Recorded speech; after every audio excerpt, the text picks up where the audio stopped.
اولاد کے لیے یہ بہت ہی مفید نصیحتیں ہیں جو لقمان حکیم نے اپنے بیٹے کو کی تھی، اور اللہ سبحانہ تعالیٰ نے انہیں اس لیے یہاں بیان فرمایا ہے قرآن مجید میں تاکہ سب لوگ ان کے مطابق عمل کریں۔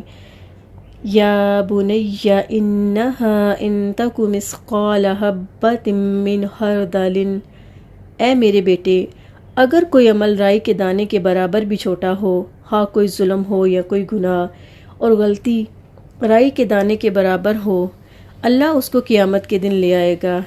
اللہ تعالیٰ اسے قیامت کے دن اس وقت حاضر کر دے گا جب وہ انصاف کے ترازو قائم فرمائے گا اور تمام اعمال کا پورا پورا بدلہ دے گا۔ اعمال اگر اچھے ہوئے تو اچھی جزا عطا فرمائے گا اور اگر برے ہوئے تو ان کی سزا دے گا۔ اسی طرح سورہ زلزال میں ارشاد باری تعالیٰ ہے فَمَن يَعْمَلْ مِثْقَالَ ذَرَّةٍ خَيْرًا يَرَهُ وَمَن يَعْمَلْ مِثْقَالَ ذَرَّةٍ شَرًّا يَرَهُ، اور جس نے ذرا بھر نیکی کی ہوگی تو وہ اس کو دیکھ لے گا، اور جس نے ذرا بھر برائی کی ہوگی وہ اسے دیکھ لے گا۔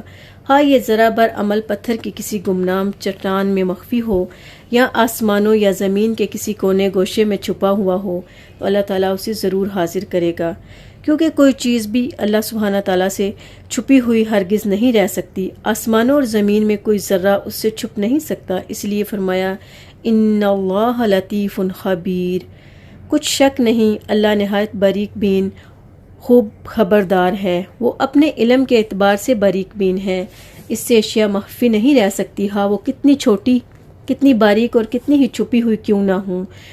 اور وہ اس قدر باخبر ہے کہ سیاہ اندھیری رات میں چونٹیوں کے چلنے کی آواز کو بھی جانتا ہے۔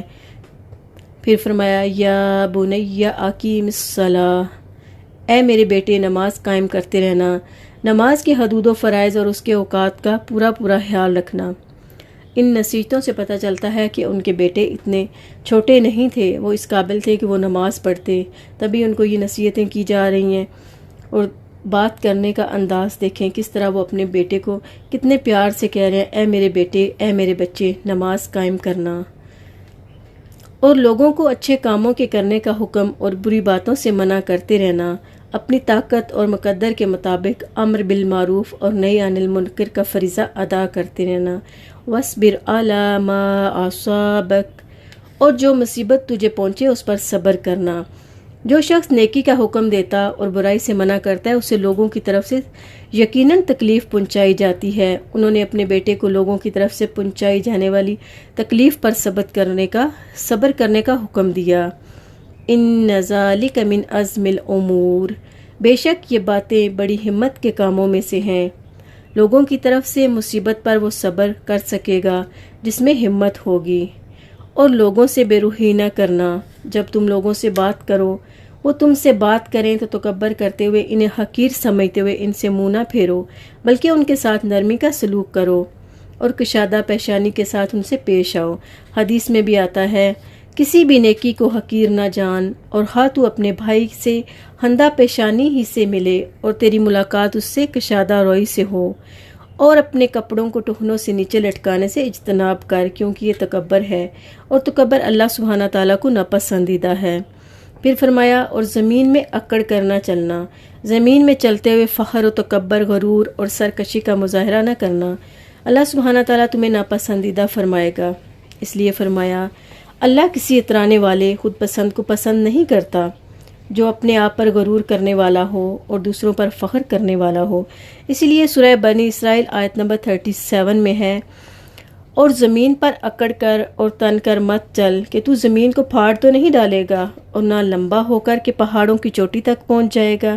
وَاقْصِدْ فِي مَشْيِكَ، اور اپنی چال میں اعتدال کیے رہنا، ہمیشہ درمیانی چال چلنا، نہ بہت سست اور نہ بے حد تیز، بلکہ ان دونوں کے درمیان رہنا۔ وَاغْضُضْ فِي صَوْتِكَ، اور بولتے وقت اپنی آواز نیچی رکھنا، یعنی کلام کرتے ہوئے مبالغہ نہ کرنا اور نہ بات کرتے وقت بہت اونچی آواز کرنا جس میں کوئی فائدہ نہ ہوگا۔ إِنَّ أَنْكَارَ الْأَصْوَاتِ لَصَوْتُ الْحَمِيرِ، کچھ شک نہیں کہ سب سے بری آواز گدھوں کی آواز ہے۔ مجاہد اور دیگر ائمہ اکرام نے فرمایا ہے سب سے بری آواز گدھوں کی ہے۔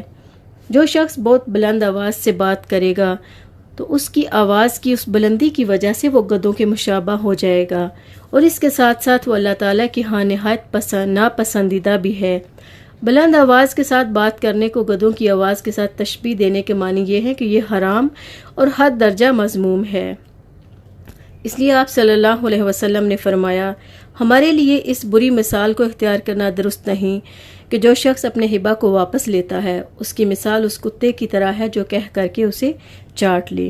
یہ نصیحتیں بے حد مفید ہیں۔ ان کی افادیت ہی کی وجہ سے لقمان حکیم کی ان وصیتوں کو قرآن مجید میں بیان کیا گیا ہے۔ لقمان حکیم سے حکمت و نصیحت کی بہت سی باتیں مروی ہیں، ان میں سے چند ایک بطور مثال بیان کی جاتی ہیں۔ امام احمد رحمہ اللہ نے حضرت ابن عمر رضی اللہ عنہما سے روایت کیا ہے، آپ صلی اللہ علیہ وآلہ وسلم نے ہمیں یہ خبر دی، لقمان حکیم کہا کرتے تھے جب کسی چیز کو اللہ تعالیٰ کے سپرد کر دیا جائے تو وہ اس کی حفاظت فرماتا ہے۔ اسی طرح سری بن یحییٰ سے روایت ہے کہ لقمان نے اپنے بیٹے سے کہا، اے میرے بیٹے، حکمت و دانش نے مسکینوں کو بادشاہوں کی مجلس میں بٹھا دیا۔ عوان بن عبداللہ سے مروی ہے، لقمان نے اپنے بیٹے سے کہا، اے میرے بیٹے، جب تم قوم کی مجلس میں آؤ تو انہیں سلام کہو، پھر ایک کونے میں بیٹھ جاؤ، اس وقت تک بات نہ کرو جب تک یہ نہ دیکھ لو کہ انہوں نے گفتگو شروع کر دی ہے۔ اگر وہ ذکر الہی میں مشغول ہو جائیں تو تم اس میں بڑھ چڑھ کر حصہ لو، اور اگر وہ کسی اور موضوع پر گفتگو کریں تو ان سے کنارہ کشی اختیار کر کے دوسرے لوگوں کی مجلس اختیار کر لو۔